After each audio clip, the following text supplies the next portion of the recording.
તો રાજ્યમાં વાયરલ ઇન્ફેક્શનના રોગચાળામાં સતત વધારો થઈ રહ્યો છે। સોલા સિવિલમાં દર્દીઓની સંખ્યામાં વધારો થયો છે। છેલ્લા એક અઠવાડિયામાં 12,000 દર્દીઓ ઓપીડીમાં આવ્યા છે। ડબલ ઋતુના કારણે શરદી ઉધરસ તાવના કેસમાં વધારો થયો છે। હજુ ડબલ ઋતુ ચાલી રહી છે। વાયરલ ઇન્ફેક્શન કેસ વધવાની પણ શક્યતાઓ વ્યક્ત કરવામાં આવી રહ્યા છે।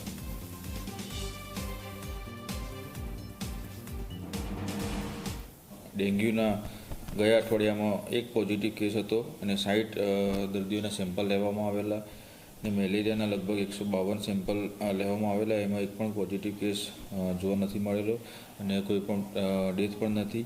અને ચિકનગુનિયાના ગયા અઠવાડિયામાં 7 કેસ સસ્પેક્ટેડ હતા, તેના સેમ્પલ લેવામાં આવેલા। એમાં એક પણ કેસ પોઝિટિવ છે નહીં અને ડેથ રેટ પણ 0 છે। એ રીતે અમારી હોસ્પિટલમાં ગયા અઠવાડિયાના આંકડાની દ્રષ્ટિએ જોઈએ તો અમારી ઓપીડીના લગભગ 12,720 દર્દીઓ ગયા અઠવાડિયામાં આવેલા અને દાખલ દર્દીઓ 1,176 ગયા અઠવાડિયામાં અમારી હોસ્પિટલમાં નોંધાયેલા।